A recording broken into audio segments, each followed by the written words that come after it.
Coming up on Mountain News this morning, we take you to Clark County, where this weekend strong winds blew chaos through the region. And those same winds wreaked havoc in Madison County, where EKU employees are also picking up the pieces after Saturday's storm. Plus, in Louisville, multiple people were hospitalized after a tree fell on their home Saturday, trapping them inside. Dedicated to Eastern and Southern Kentucky, this is WYMT Mountain News This Morning. Good morning. The time is 6:03 on January 13th. I'm Madison Pergram, and thank you for joining us on Mountain News This Morning.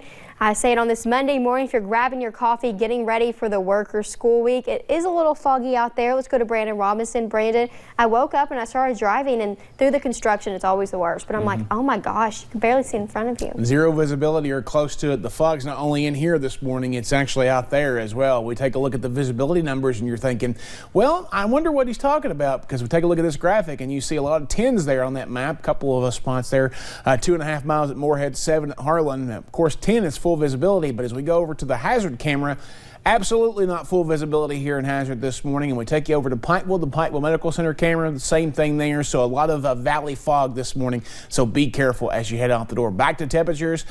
Big split, 31 in Irvin, 50 in Logan this morning. So again, I'm just trying to split the difference there. 40 we'll call it this morning, kind of meet you in the middle. 60 this afternoon. Fog gives way to some sunshine early, increasing clouds throughout the daytime hours though. We take a look ahead. Rain chances return tomorrow, and we have a couple of different cold fronts we're tracking, and those could bring some much cooler temperatures by the end of the week and the first of next week. We'll talk more about that coming up here in a little bit. Madison?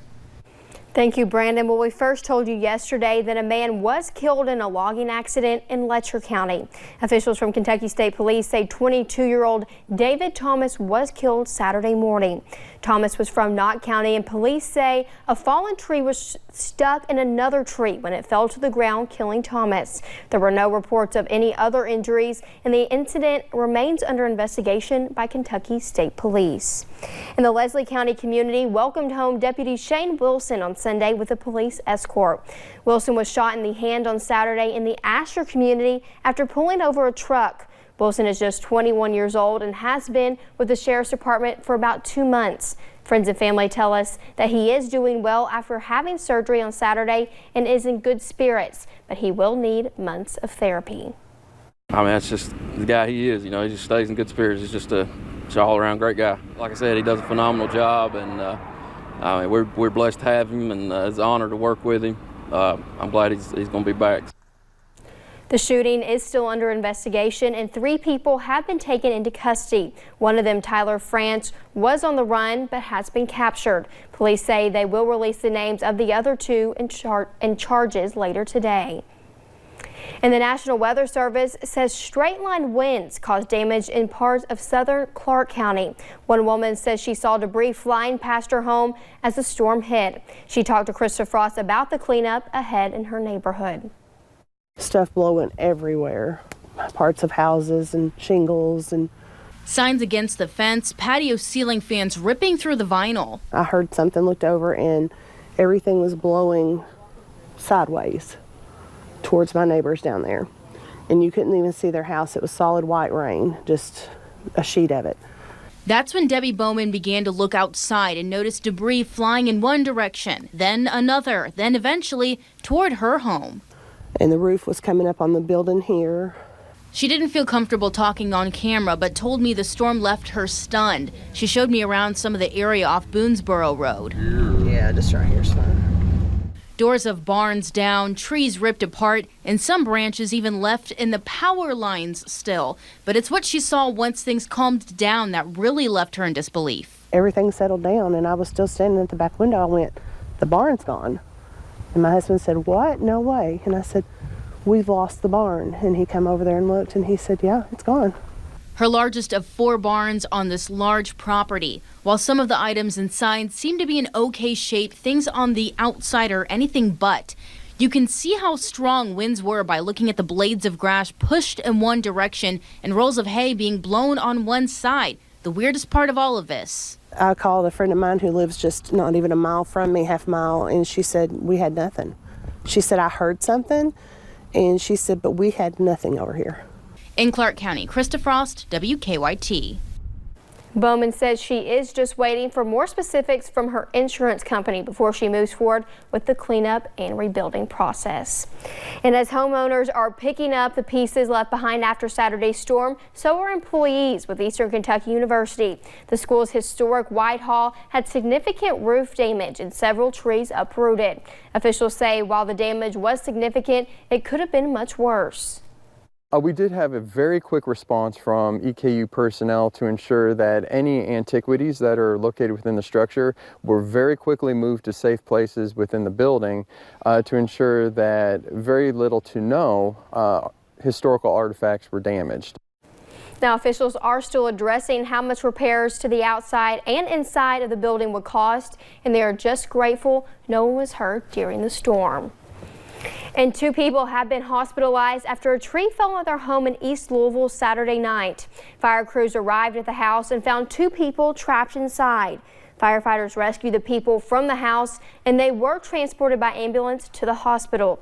The extent of their injuries is unknown at this time, and according to a neighbor, a married couple lives at the home. And the U.S. National Weather Service confirmed yesterday that a tornado touched down north of New Tazewell and Claiborne County, Tennessee. The tornado was described as an intermediate EF0 max with winds of 65 miles per hour. No damages or injuries have been reported at this time, and the National Weather Service and county officials are working together on assessments. And here is footage of the aftermath of another tornado that touched down in Ohio. High winds and 2 weak tornadoes have caused heavy damage in Miami County. The National Weather Service announced on Sunday that EF0 tornadoes touched down in Troy and Fletcher. Miami County dispatchers say the majority of the damage was confirmed to the central area of Troy. A Troy police officer told CBS affiliate WHIO that roofs were blown off in the storm. Thankfully, officials say there have been no reported injuries so far.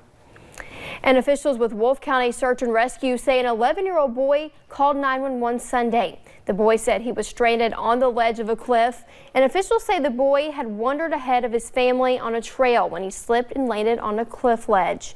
That ledge prevented him from falling 100 feet or more, and thankfully crews were able to use a ladder to get the boy to safety. And one Utah man who survived the Alaskan wilderness for 3 weeks is talking about his harrowing experience. Polo Sandolfo reports. Kilo 3, you were partially 10-1. I copied you arrived at the cabin. From high above, it's hard to imagine Tyson Steele's sense of relief as state troopers circled above the southern Alaskan wilderness. It's where the 30-year-old survived after the remote hut he lived in went up in flames back in December. He was 20 miles away from his closest neighbor in the tiny community of Skwentna. After his Thursday rescue, Steele recounted rushing out of the burning dwelling with only a few supplies. His beloved chocolate lab, Phil, did not make it out alive. I sat down on the ground for a while, like just it was cold, right? I didn't have any socks in my boots, and I was just wearing pajamas at that point and a t-shirt. Fresh after his return to civilization, Steele shared his detailed account with his rescuers. He described sleeping in a snow cave the first 2 nights. I just huddled into that dark cave and I slept, he told troopers. And it was warm, warmer than outside. Steele said he later scavenged for tarps and scrap lumber to build a tent-like dome around his wood stove. You can see it in the rescue video just feet away from his SOS carved into the snow. Steele rationed his 30 days of food until a request for a welfare check from friends led authorities to him. I was grateful that all my bullets blew up, because that could have been a temptation to be like, I'm not gonna make it. I put myself out, right? It's a very real thought that crept up almost daily, especially real cold nights. Steele told his rescuers he'll probably head to his family in Salt Lake City for now, but his plan is to return to the Alaskan wilderness he calls home and rebuild. Polo Sandoval, CNN, New York. Now, Steele said the fire started because he stuck a piece of cardboard into his wood stove. He believes a piece of the flaming cardboard went out the chimney and landed on the roof. He also said a phone he had was lost in the fire.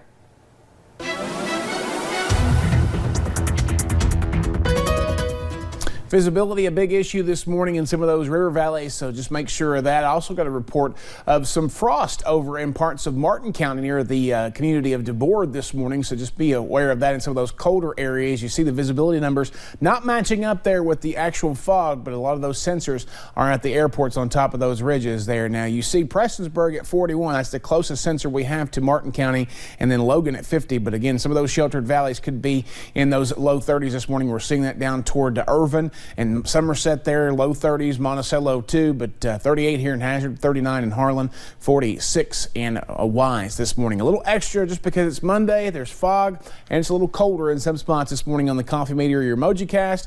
More clouds today after that fog, some scattered rain chances tomorrow, and we could hear rumble thunder on Wednesday as daytime highs could again get close to record breaking. Madison. Thank you, Brandon, and thank you for joining Mountain News this morning. More news is on the way. Coming up, we take you to Australia, where protests are growing as wildfires continue to wreak havoc on the country and its wildlife. And over to Utah, where the Australian fires are causing a rather unexpected uproar at one burger restaurant.